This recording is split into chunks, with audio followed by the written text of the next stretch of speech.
Alright, here we go, another MCU movie. Let's get excited for the critical response. Let's go to Rotten Tomatoes and oh no, this movie's gonna be divisive, isn't it? Okay, well, before anybody gets angry in the comments, just remember, this movie is about ants.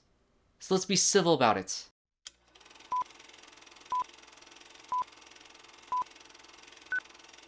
Hello everyone and welcome back to another video on the channel. Today we're going to be talking about the first of Phase 5 of the MCU, the next highest anticipated film in this very, very successful franchise, and that is Ant-Man and the Wasp: Quantumania. This is going to be the very first debut of Kang the Conqueror, Jonathan Majors as this character in the most imposing version of him, as we've been told and told again that he's going to be in this film. And it's out, it is here. Let's talk about spoilers for this film. So this is your spoiler warning. If you have not seen Ant-Man and the Wasp: Quantumania, I'm going to be talking about a lot of the wacky and zany things in this film, the things that I liked about it, things that I didn't like about it, and my overall thoughts on this film, which I think is pretty conflicting. And before you guys get all angry on your keyboards and start typing that I didn't like this movie, that I hate the MCU, that I'm just this giant hater of all these things, no, I actually really enjoyed this movie for the most part. I thought this movie is a very fun and just entertaining ride from pretty much the beginning to the end of the film, and it is a tone of this kind of series that I do enjoy for the most part. And this movie gets really weird, and I love weird movies, and when it was doing those things,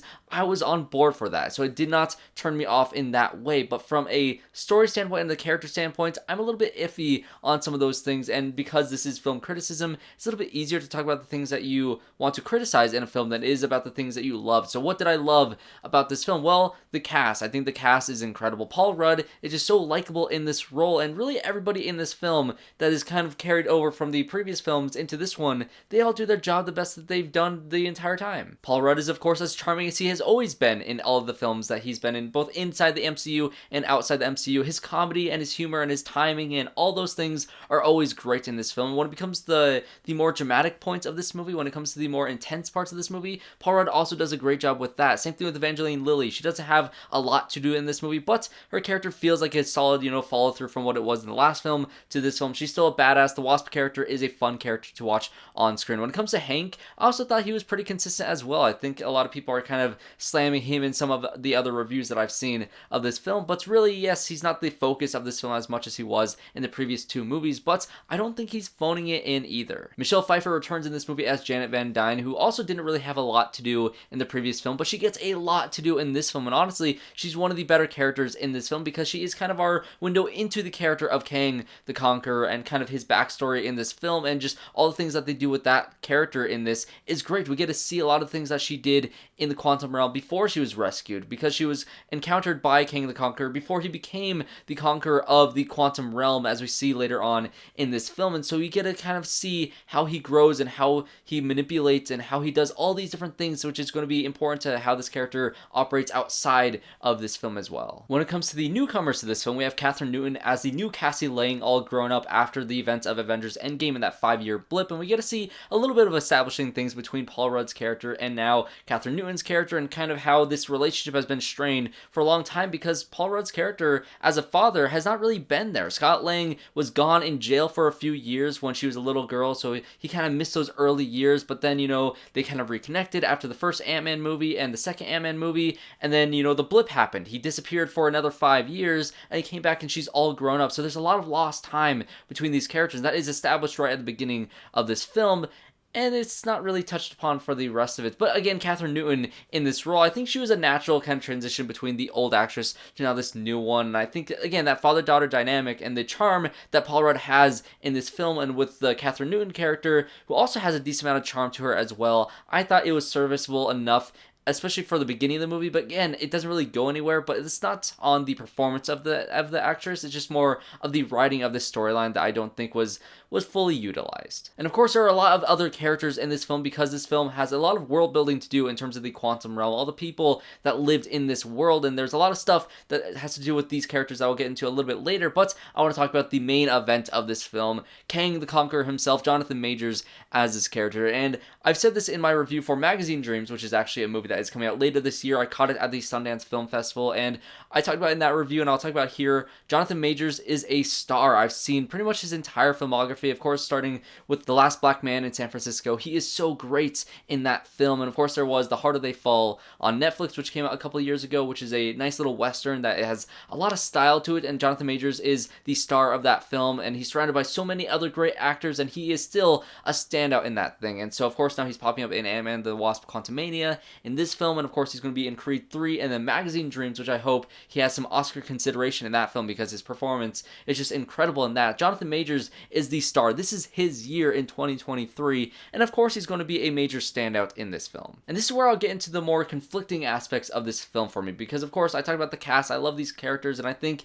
that yes, they don't really dive into a lot of characterization between all these characters besides maybe Michelle Pfeiffer's character and then of course Jonathan Majors' character, but outside of that, the characterization in this film is pretty base level. They don't really do a lot of great development with pretty much anybody in this film. When it comes to Kang the Conqueror, Jonathan Majors as his character in this film, I was so on board with how he was presented at the beginning of this film, because right from the start you hear about this guy that's living in the quantum realm who's kind of conquered the entire place, and you hear how threatening he is to the world outside. If he gets out of this place, he is going to be terrifying, and you get to see that through the window of Michelle Pfeiffer's character. And when he falls to the sky and he lands in the area where Michelle Pfeiffer has kind of set up a base camp because she's already been there for a while, and they're kind of talking about how they can possibly escape with his ship, and you know, he's kind of manipulating her to be able to fix this thing. And once they finally do and she touches it, she sees into his mind. She sees all the pain and destruction that he has caused to the world outside, and she turns just like that, and now she wants to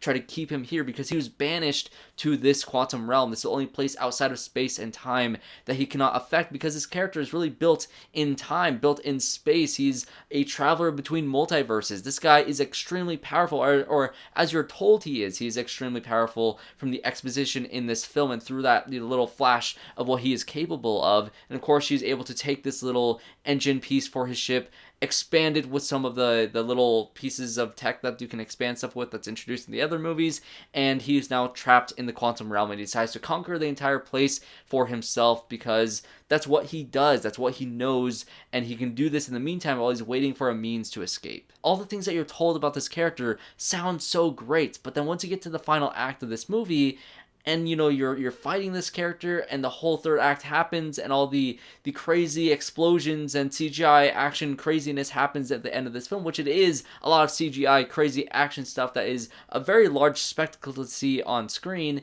Him as a villain, he no longer feels imposing. Honestly, he kind of, all that tension kind of deflated in the last act of this film for me, because, you know, he's taken down by Ant-Man largely, and this is not a character that you think to be very powerful. And that's not to discount the character of Ant-Man. I love his power sets. I love how powerful he can be with the shrinking down to that size to expanding to a very large size, and the way that he utilizes his power. He's a very strong asset to the Avengers, but then we're kind of sold on this guy being so imposing, and I felt like the actual conflict with him towards the end of this film felt a little bit too easy, and I think that's because his little faceless army of people, the society that he has built that has been built up to be so oppressive, never felt that threatening. This movie very much built off of things from the past. This movie feels very much like Star Wars. You have a very interesting cantina scene with Bill Murray earlier on in the film, kind of the zaniness with all these different creatures and characters in this entire world, and kind of how it's presented feels very Star Wars to me, and I think a lot of other reviewers have mentioned that. But when you get towards the last, you know, the back half of this film, when it comes to Kang specifically, it feels very much like Tron Legacy. In Tron Legacy,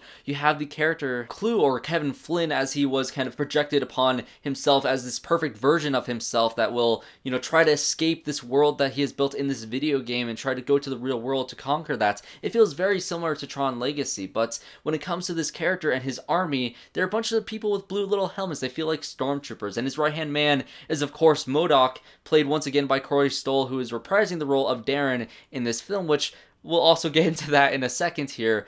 But nothing with him really felt imposing, because this society that he built that's supposed to be so oppressive just felt like a bunch of putty men, where you can have Cassie Lang kind of do some flips and learn how to use her powers against these putty men and just kind of easily take them out. And it never felt threatening to me. And when it came to Kang himself fighting, once the whole thing kind of collapses and he goes out and he starts kind of vaporizing just everybody around him, I was like, okay, now we're getting a little bit into it. But then once you had that final confrontation between him, Paul Rudd, Evangeline Lilly, and then Kathryn Newton, and you have them kind of all going at it for a second. I'm like, okay, he's kind of taking them all out. He's kind of, working his way around this situation. But again, it just never felt as threatening because Ant-Man kind of kicks his ass in this film.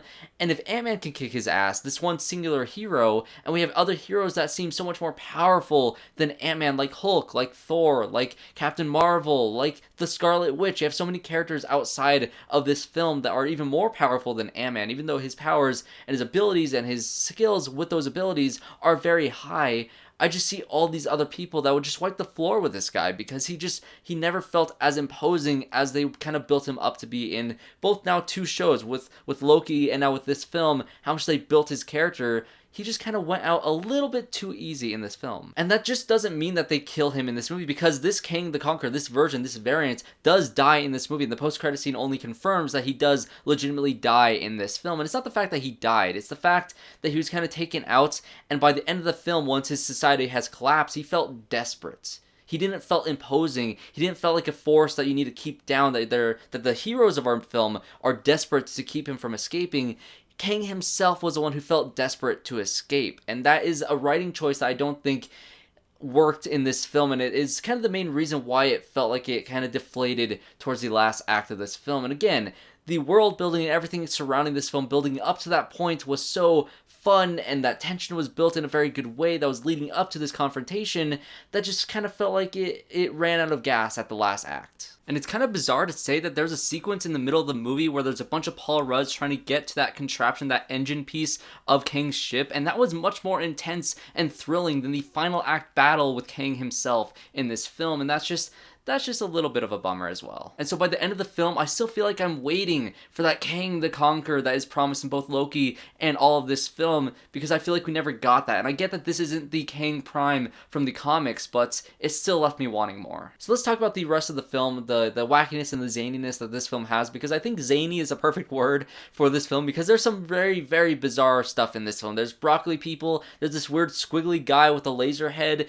there's like this weird pink jello guy that's obsessed with having holes that is very much like Strange World, which that guy, I don't know who he is, I forgot his name, I don't really know what role he really played in this film, but honestly, he goes through the most incredible arc in this film out of everybody in this film, and I kind of love him. I want to see this character in Avengers Secret Wars. I don't care how he is, brought back. I don't care what role he plays, whether it's small or a massive role. I just want this little pink jello guy back because he was just great. And building on top of the zaniness of this film, when you have M.O.D.O.K introduced in this film, and you have the kind of origins of him being Darren Cross from the first Ant-Man film, and you have that rivalry kind of bringing it back, and how just ridiculous he did look in this film, which again, he looks ridiculous in the comics as well, but the comics kind of makes him look a little more angry and evil, and a little less human, and this movie kind of had him look a little uncanny, a little bit too uncanny, to a point where if they made him very much like the comic, very unhuman, like he was very much tortured and kind of twisted and just looks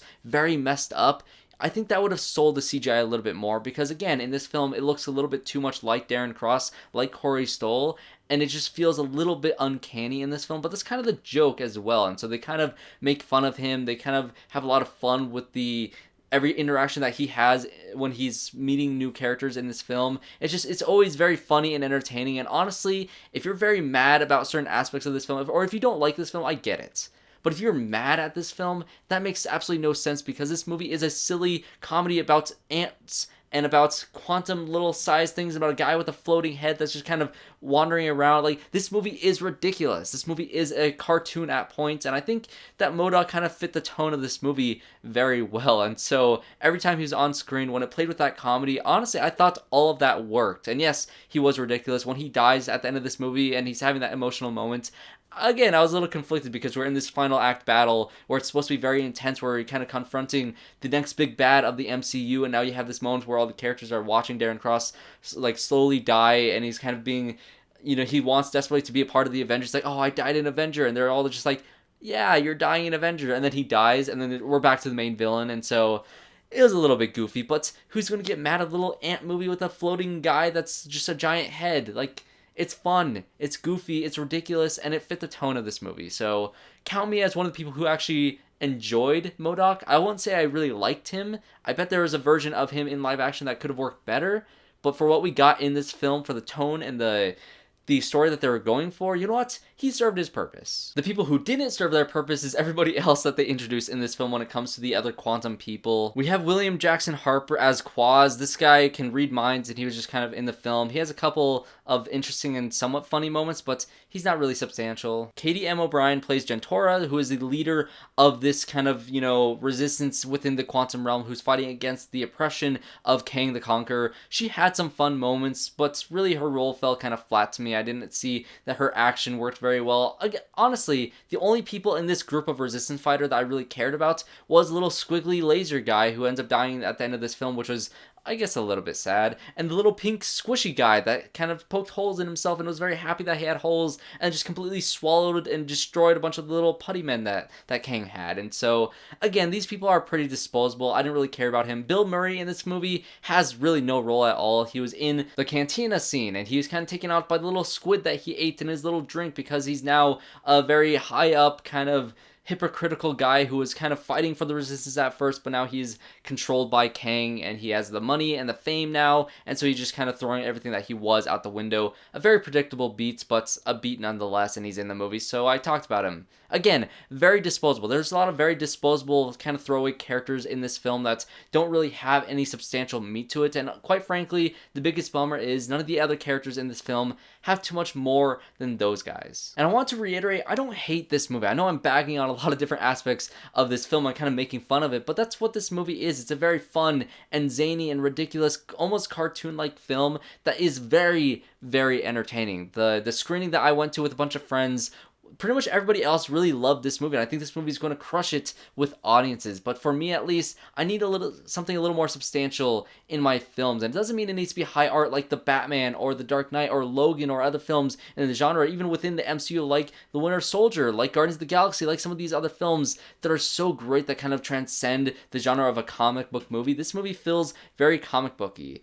And when it comes to the other movies in the MCU that I like more than it just had that substantial character arcs with these films that made me love all the characters in this franchise, and this film seemed to be lacking that, which is kind of knocking a little bit lower on the ranking list of my MCU movies. And then when it comes to the post-credit scenes of this movie, the first post-credit scene is, of course, the Council of Kangs, which is a very big part of the comic books, which I think a lot of people are going to be very excited when they see it. But when I saw it in this film, it's kind of out of context. You get to see Jonathan Majors play just hundreds of other Kangs in this one very short post-credit scene, which is very fun from an acting standpoint. I bet Jonathan Majors is very excited that he's going to be able to chew up the scenery with a bunch of other very zany characters. And it felt very much like that scene in Loki where Loki kind of meets all his other variants and is very wacky and goofy, and that's what it was in this film, but it was out of context. We didn't really get to see what this Council of Kangs is really doing, and out of context without the context of a further film and a further story, it felt a little bit off and weird to me. And it's not to say that this Council of Kangs won't work in a film. It felt very much like it was ripped out of Rick and Morty, which we have the writers of Rick and Morty working on the MCU now, and this movie felt very Rick and Morty to me as well. And so when you have this Council of Kangs out of context without a further explanation of their story and their purpose, it felt a little bit weird to me. And when it comes to the second post-credit scene, I saw one tweet that said the second post-credit scene is definitely not directed by Peyton Reed.